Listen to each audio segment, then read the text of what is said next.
Senior drill instructor Casval stood at attention on the landing pad of the Galactic Federation Military Academy. His forearms were clasped behind his back as he watched the transport ship descend from the purple sky. The morning's three suns cast long shadows across the training grounds, and a cool breeze carried the scent of artificial atmosphere processors.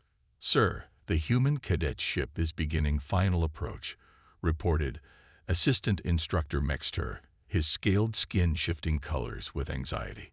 Casval's upper eyes blinked while his lower pair remained fixed on the approaching vessel. "I've read their files 10 times, Mexter. These humans come from what they call South Korea on Earth. Their physical capabilities are concerning."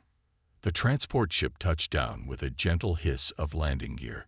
Steam rose from its silver hull as it cooled in the morning air. Casval had trained cadets from over 50 different species, but humans were different. They came from a planet that the Federation classified as a death world, a place where even the air could kill most galactic species. The ship's door opened with a mechanical whir. Two figures stepped out, their movements smooth and controlled despite the planet's lower gravity. They wore the standard gray uniforms of Federation cadets, but their builds were noticeably different from the usual recruits. Do-hyun Kim walked down the ramp first. He stood straight, his black hair cut short according to military regulations. Behind him came Jae-yun Park, her long hair tied back in a neat bun. Both carried standard-issue bags over their shoulders, as if they weighed nothing, despite being packed with enough supplies for their 6-month training period. "Cadets Kim and Park reporting for duty, sir," Do-hyun announced, his voice clear and strong. Both humans snapped to attention, executing perfect salutes that made Casval's antennae twitch with surprise. "At ease, cadets," Casval ordered, stepping forward to inspect them. "I am Senior Drill Instructor Casval. This is Assistant Instructor Mexter. Welcome to the Galactic Federation Military Academy's Advanced Combat Training Program."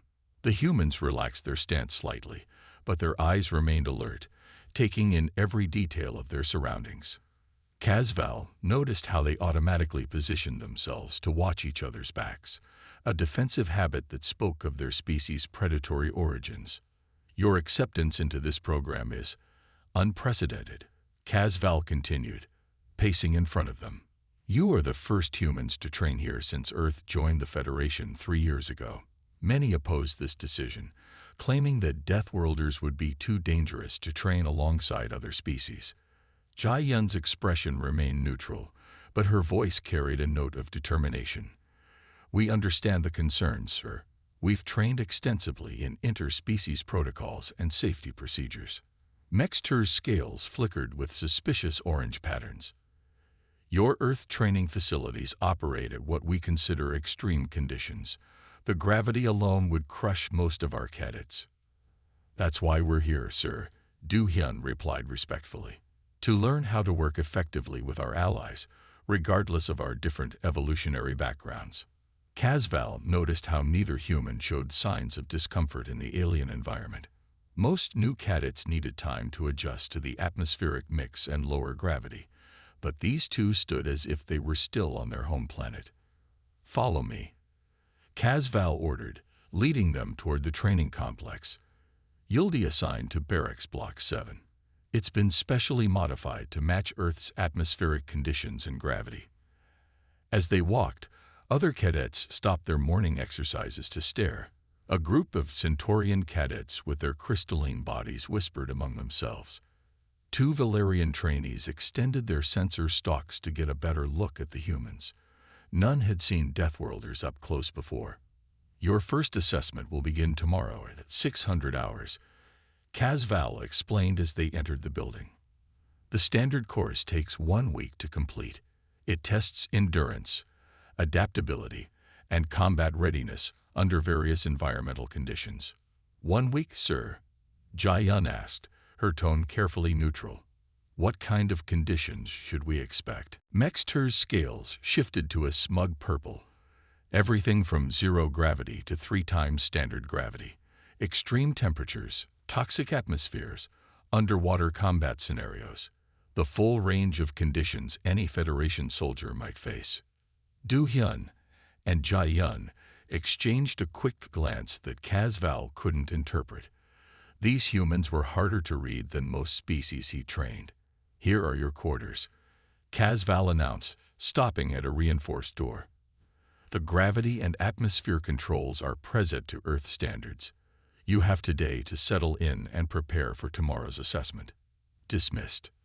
The humans saluted again and entered their barracks. As soon as the door closed, Mexter turned to his superior. "Sir, with respect, are you sure about this? Their physical capabilities exceed our safety parameters. The reports from Earth's training facilities are disturbing."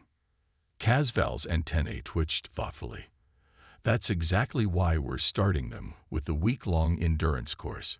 No species has ever completed it in less than 5 days.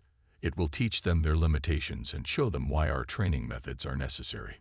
Inside their quarters, Du Hyun and Jai Yun unpacked their bags in efficient silence. The room was sparse but comfortable, with 2 beds, desks, and a shared training area. "They're underestimating us," Jai Yun said quietly, checking the gravity controls, "just like everyone did at the Earth Academy." Do Hyun nodded, already doing push-ups to test the artificial gravity. "They think this course will humble us. Show them we're not ready." He switched to one-handed push-ups without breaking rhythm. "They don't understand what it means to train on Earth." "Should we hold back?" Jai Yun asked, starting her own exercise routine. "We don't want to cause a diplomatic incident." Do Hyun stood up, not even breathing hard. "We'll do what we always do, our best. If that scares them," he shrugged, "they need to learn what humans can really do." As night fell over the academy, Casval reviewed the humans' files one more time in his office. The physical requirements for Earth's military seemed impossible. Running for hours in high gravity, surviving extreme temperature changes, healing from injuries that would kill most species. "Tomorrow," he muttered to himself, "these humans will learn why we take a full week to complete the course. Some lessons can only be taught through experience." But in their quarters, Du Hyun and Jai Yun were already sleeping soundly, their bodies naturally adapted to the alien world's day-night cycle. They dreamed of Earth's mountains and oceans, of training exercises that would make their new instructors faint, and of proving that humans weren't just capable of surviving in the galaxy. They were ready to excel. The 3 suns set one by one, casting the academy in deepening shades of purple and blue. In a few hours, 2 human cadets would change every assumption the Galactic Federation had about their species.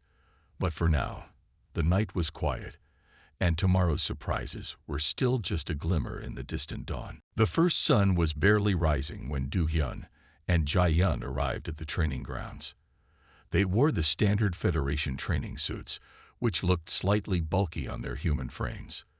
The morning air was cool, and mist rose from the ground in purple swirls.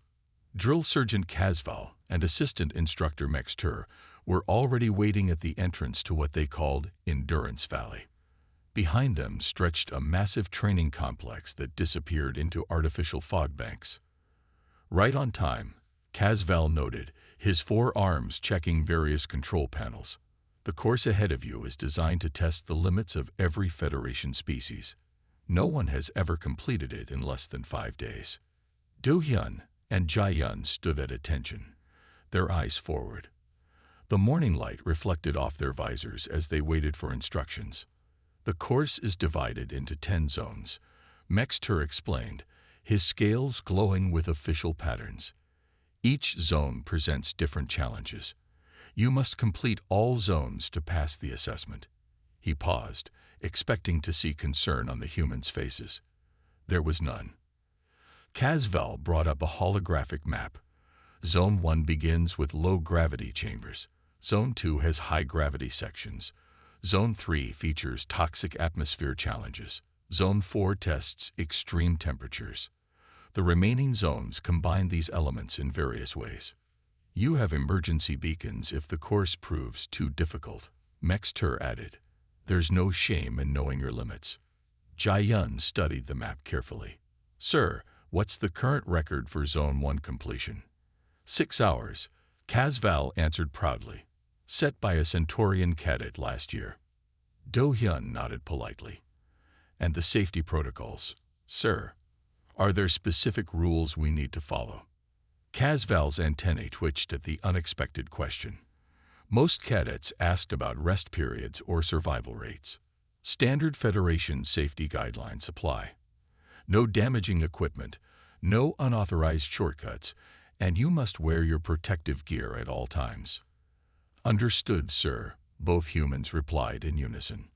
Other instructors and cadets had gathered to watch. This was the first time humans would attempt the infamous course. Many had placed bets on how long the Deathworlders would last.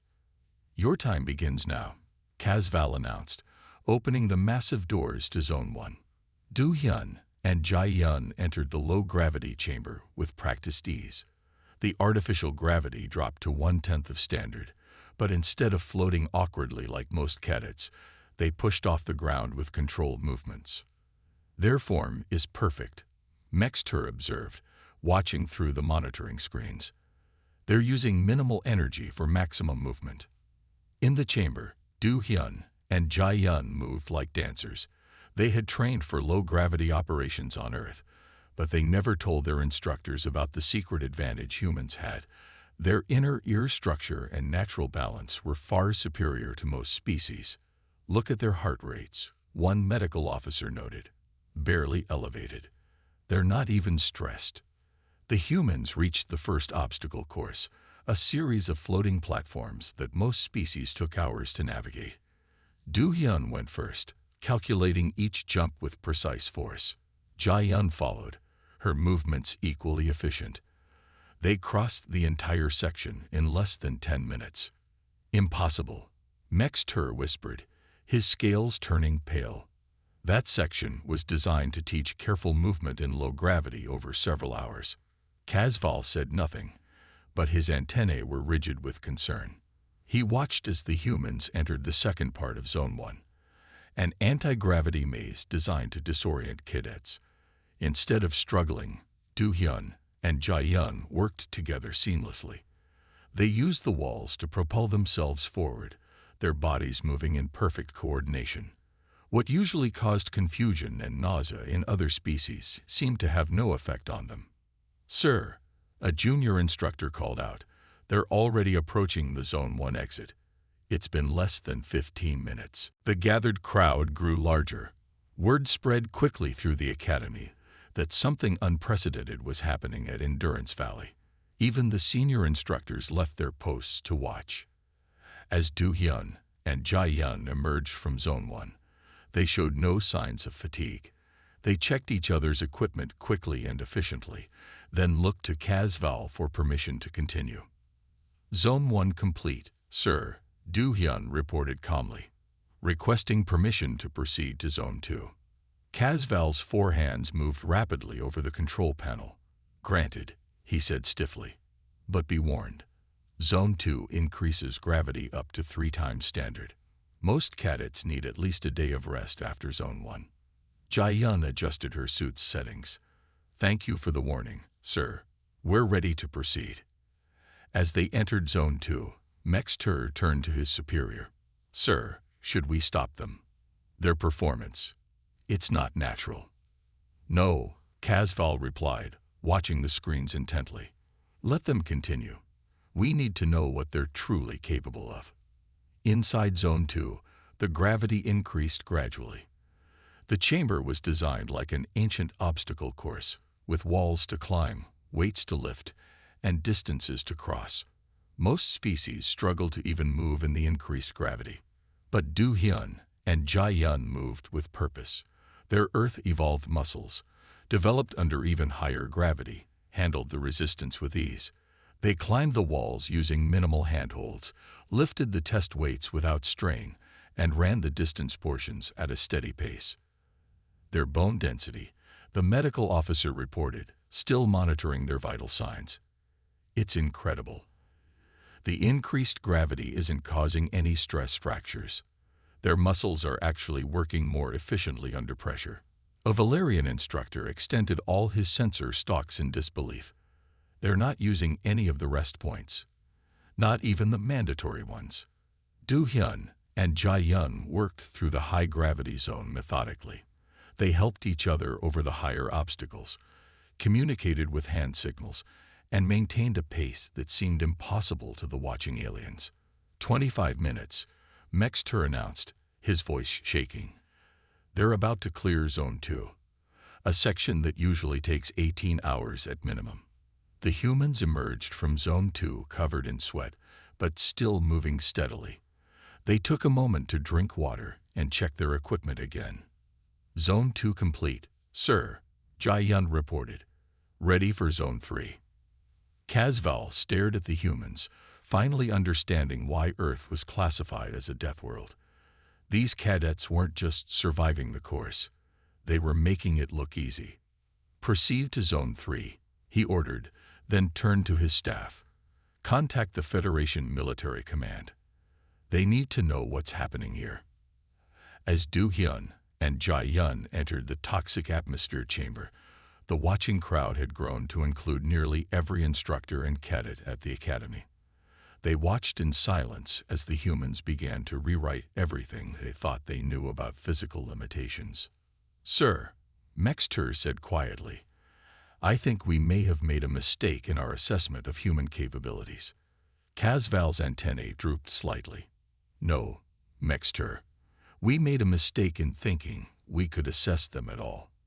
These humans, they're not just adapting to our course. They're showing us why their world made them different. The suns climbed higher in the purple sky as the legend of the human cadets began to spread through the academy. And in Zone 3, Do-hyun and Jae-yun continued forward, unaware that they were making history with every step. Zone 3's toxic atmosphere chamber loomed before Do-hyun and Jae-yun like a metal cave.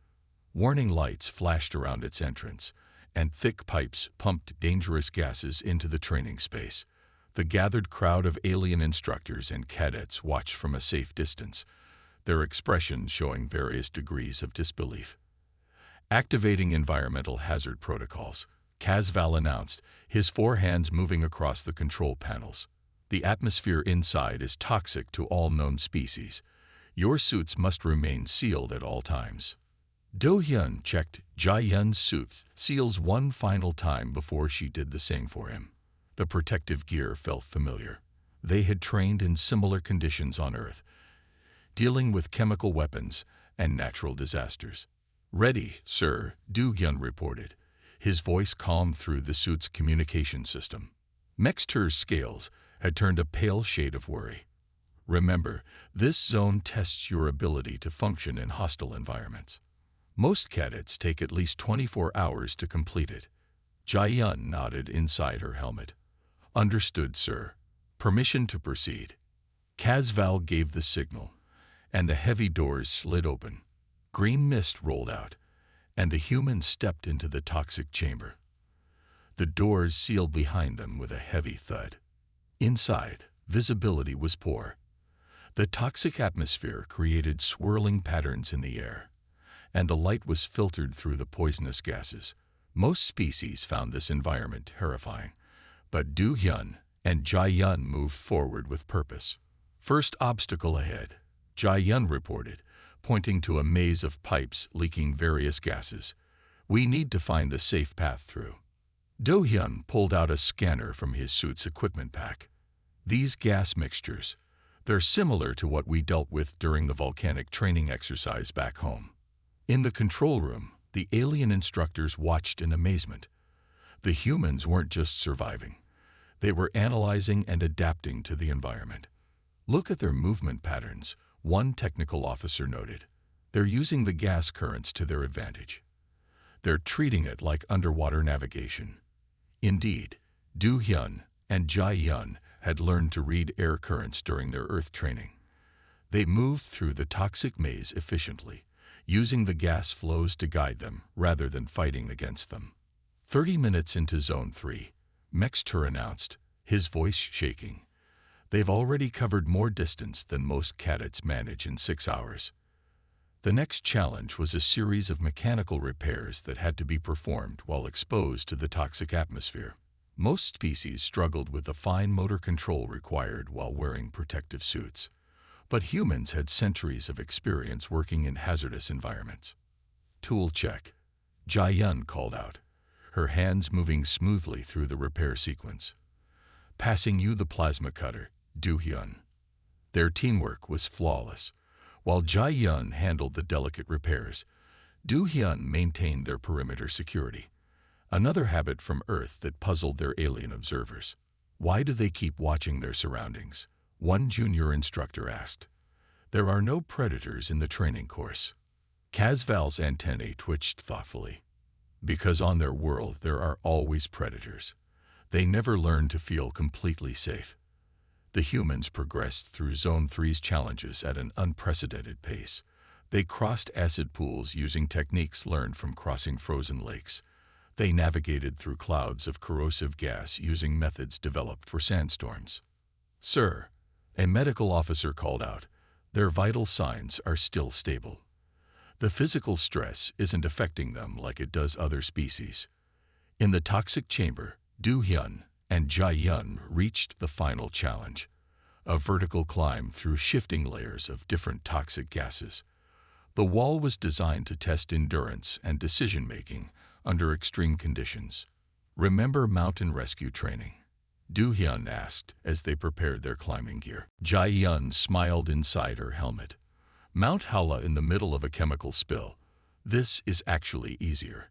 The gravity's lower." They began their ascent, moving in perfect sync. Where other species would rest every few meters, the humans maintained a steady pace. Their Earth-trained muscles, evolved to work in higher gravity, made the climb seem almost easy. 45 minutes total, Mexter announced, his scales now a mix of amazement and fear. "They're about to complete Zone 3. This is impossible." The humans reached the top of the wall and entered the decontamination chamber. As the system cleaned their suits, they performed another equipment check. "Zone 3 complete, sir," Do-Hyun reported through the comm system. "Ready for Zone 4. In the control room, Casval received an urgent message from Federation Command. The news of the humans' performance had already reached the highest levels of military leadership. "Proceed to Zone 4, Casval ordered, trying to keep his voice steady. "But be advised, you're about to face extreme temperature variations." Jai-Yun's voice carried a hint of amusement. "Like summer in Busan followed by winter in Seoul, sir." The alien instructors didn't understand the reference, but they watched as the humans entered Zone 4 without hesitation. The temperature chambers had broken the will of many promising cadets, but these humans spoke of them as if they were merely discussing weather patterns. "Did you know," Mexter said quietly to Casval, "that on their world, some humans swim in frozen lakes for fun, and others run marathons in temperatures that would cook most species?" Casval's antennae drooped. "I'm beginning to understand why the Federation was so hesitant to accept human cadets. We weren't worried about their weakness. We were afraid of their strength." The crowd of observers had grown even larger. News had spread through the academy that something extraordinary was happening in Endurance Valley.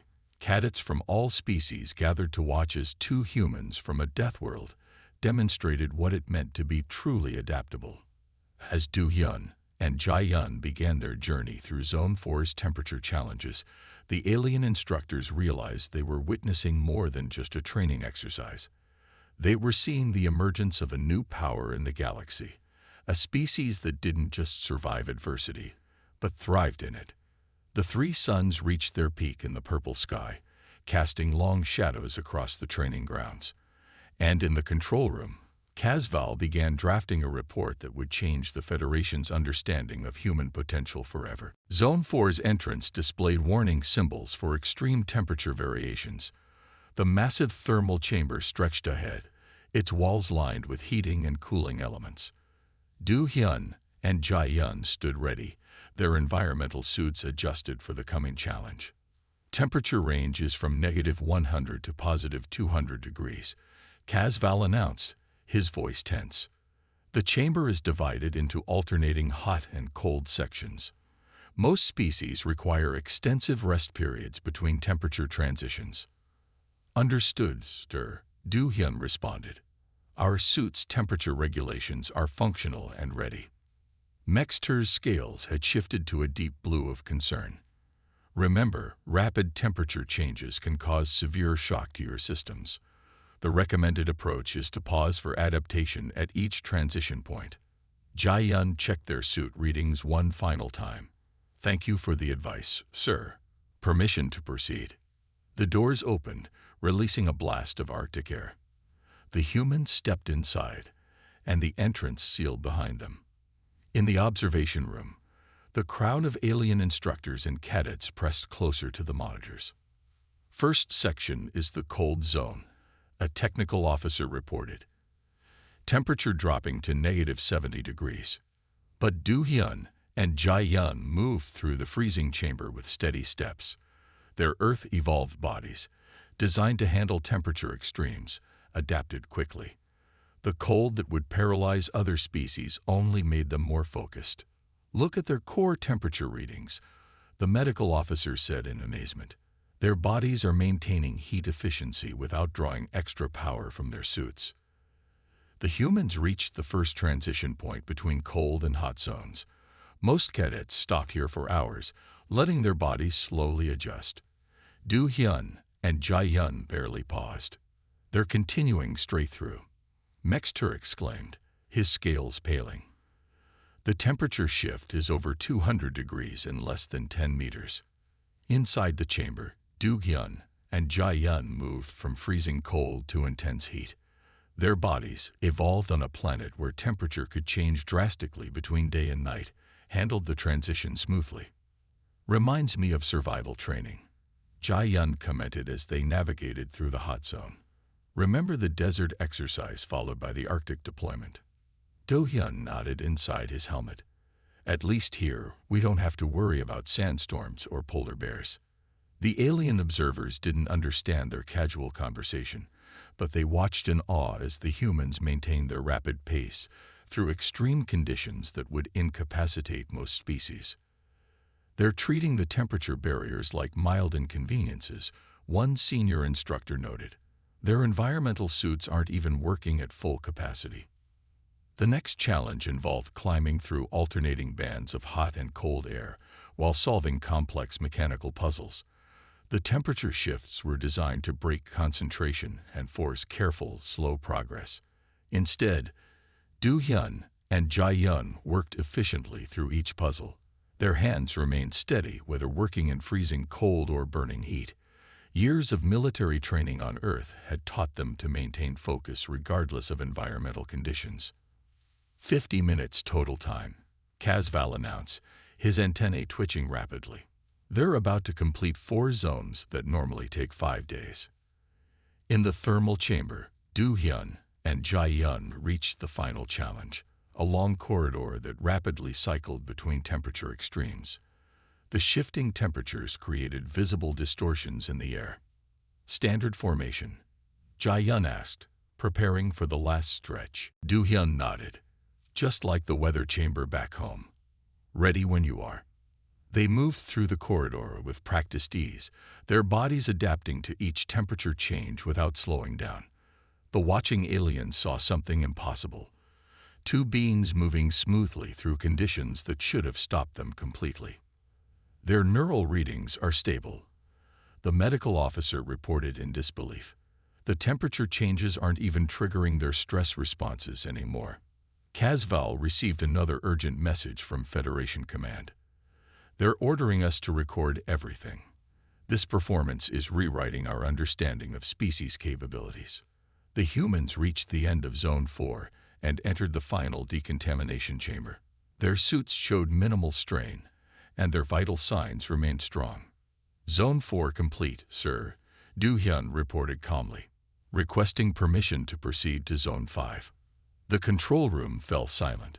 Zone 5 combined all previous challenges, gravity shifts, toxic atmospheres, and temperature extremes, into one final test. Most species needed days of rest before attempting it. Grant them access, a new voice commanded. Everyone turned to see Admiral Lex Thor, the Academy's commanding officer, entering the control room. I want to see what these humans can really do. As Do-hyun and Jae-yun prepared to enter the final zone, the news of their achievements spread beyond the Academy. Ships in orbit began receiving transmissions about the Deathworlders who were redefining the limits of physical endurance. "Sir," Mexter said quietly to Casval, "should we be worried? If all humans are capable of this." Casval watched the monitors thoughtfully. "No, Mexter, we should be grateful. With allies like these, the Federation's enemies will think twice about attacking us." The doors to Zone 5 opened, revealing a chamber that combined every challenge the course could offer. As Do-hyun and Jae-yun stepped forward, ready to make history once again, the gathered aliens realized they were witnessing the beginning of a new era in galactic military training. Admiral Lex Thor smiled, his crystalline features reflecting the light from the monitors. "Today," he announced to the room, "we learn what it truly means to be prepared for anything. These humans aren't just passing our test, they're showing us how much more we all can achieve." The three suns began their descent in the purple sky, but inside Endurance Valley, two humans from Earth continued to push the boundaries of what the Federation thought possible. Zone 5 stood before Do-hyun and Jae-yun like a final mountain to climb. Inside the massive chamber, all previous challenges merged into one ultimate test. Gravity shifted unpredictably, toxic gases filled random sections, and temperature zones changed without warning. The control room was packed with observers, including Admiral Lex Thor, who watched with intense interest. "Final zone protocols activated," Casval announced, his four hands moving across multiple control panels. "All safety systems are at maximum. Medical teams are standing by." "Thank you, sir," Do-hyun responded, checking his suit readings one last time. "We're ready to proceed." Mexter's scales had turned almost white with anxiety. "Remember, this zone is designed to be unpredictable. No one has ever completed it in less than 2 days." Jae-yun adjusted her equipment with calm efficiency. "Understood, sir. Permission to enter Zone 5. Admiral Lex Thor stepped forward, his crystalline form catching the light from the monitors. "Permission granted, cadets. Show us what humans can do." The massive doors opened, revealing a chamber that seemed to twist reality itself. Gravity plates glowed in different colors, indicating varying gravitational fields. Toxic mists swirled in complex patterns, and temperature indicators flashed warnings across the walls. Do-hyun and Jae-yun stepped inside, immediately assessing their surroundings. Their movements were precise and controlled, showing no signs of fatigue from the previous zones. "First obstacle approaching," the technical officer reported. "Triple gravity zone combined with extreme heat and corrosive atmosphere." The humans moved through the challenge as if they had trained for it their entire lives. In truth, Earth had prepared them for worse. Their planet's natural disasters had taught them to handle multiple threats simultaneously. "Look at their teamwork," Admiral Lex Thor observed. "They're not just surviving the obstacles, they're optimizing their approach to each challenge." Indeed, Do-hyun and Jae-yun worked in perfect coordination. When one needed to rest briefly, the other took point. They rotated positions smoothly, never leaving themselves vulnerable to the changing conditions. 55 minutes total time, Mexter announced, his voice shaking. "They're maintaining the same pace they set in Zone 1. The humans reached a section where gravity reversed every few seconds, while temperature swung between extremes. Most species found this combination impossible to navigate. Do-hyun and Jae-yun treated it like a training exercise. "Remember the magnetic storm drill," Jae-yun called out as they moved through the shifting gravity field. Do-hyun secured their safety line. "Just like that, but with better equipment. At least here we can see what's coming." In the control room, the medical officer stared at their vital signs in amazement. Their bodies are adapting to each change before it can cause stress, It's as if they evolved specifically to handle environmental extremes. They did, Casval replied quietly. Their world forced them to become this way. The humans progressed through increasingly difficult combinations of challenges. They crossed chambers where toxic gases froze into crystals, navigated spaces where gravity twisted in spiral patterns, and solved complex mechanical problems while dealing with all these hazards simultaneously. "Sir," a junior instructor called out, "they're approaching the final challenge. No one has ever reached this point in under an hour." Admiral Lex Thor leaned forward, his crystalline features reflecting the tension in the room. "Let them proceed. I want to see this." The final challenge combined everything the course could offer. Gravity shifted randomly between 0 and 4 times normal. Temperature swung from extreme cold to burning heat in seconds. Toxic gases filled the air in unpredictable patterns. And through it all, the humans had to climb a massive structure while solving a series of engineering problems. Starting final ascent, Du Hyun reported calmly. "Jai Yun, take the lead on the puzzle sequence.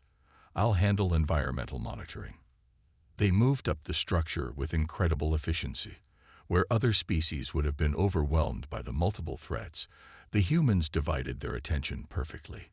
They solved each puzzle while maintaining awareness of their changing environment. 58 minutes, Mexter announced, his scales now showing patterns never seen before. They're about to complete the entire course. In the final moments, gravity increased to maximum as temperature dropped to its lowest point. Toxic gases swirled around them in deadly concentrations. Du Hyun and Jai Yun reached the top platform together, completed the final security sequence, and activated the completion signal. "Course complete, sir," Jai Yun reported, her voice steady despite everything they had accomplished. Awaiting further instructions. The control room erupted in chaos. Aliens of all species began talking at once, trying to process what they had just witnessed. Admiral Lex Thor raised his hands for silence. "Time," he asked simply. Casval checked the official record. 59 minutes and 43 seconds, sir. They completed the entire week-long course in less than 1 hour. The humans emerged from Zone 5 looking tired but satisfied. Their suits showed signs of the extreme conditions they had faced, but both Du Hyun and Jai Yun stood tall as they reported to the Admiral. "Cadets," Admiral Lex Thor addressed them formally, "you have just rewritten every training protocol in the Federation. Your performance today will change how we prepare all our forces." "Thank you, sir," Du Hyun responded respectfully. "We just apply our Earth training to your facilities." "That's exactly the point," the Admiral said, turning to address the room. "These humans didn't just complete our course. They showed us its limitations. Their world prepared them for challenges we never imagined possible." Casval stepped forward, his antennae showing deep respect. "Cadets, what you accomplished today, it will be studied for generations. You've shown us what it truly means to be prepared for anything." Jai Yun smiled slightly. "Sir, on Earth, we have a saying, train hard, fight easy." This course was excellent training. The gathered aliens looked at each other in amazement. These humans had just accomplished something unprecedented, and they treated it as a routine exercise. "Mexter," Admiral Lex Thor commanded, "prepare a full report for Federation Command. As of today, we're implementing new training protocols. If humans can achieve this level of performance, we need to raise our standards across the board." As the three suns set over the Academy, news of the humans' achievements spread throughout the facility. Cadets from all species gathered to watch recordings of their performance, studying how two beings from a death world had redefined what was possible. Du Hyun and Jai Yun returned to their quarters, ready for a well-deserved rest. They had no idea that their performance would change the Federation forever, inspiring a new era of military training and interspecies cooperation. And in his office, Casval began writing a report that would become required reading at every Federation military academy. Its title was simple but profound: "The Human Factor, Why Deathworld training changes everything. The stars emerged in the purple sky, shining down on a facility that would never be the same. The day humans came to train had become the day the Federation learned to push beyond its limits, all because two cadets from Earth showed them what was truly possible.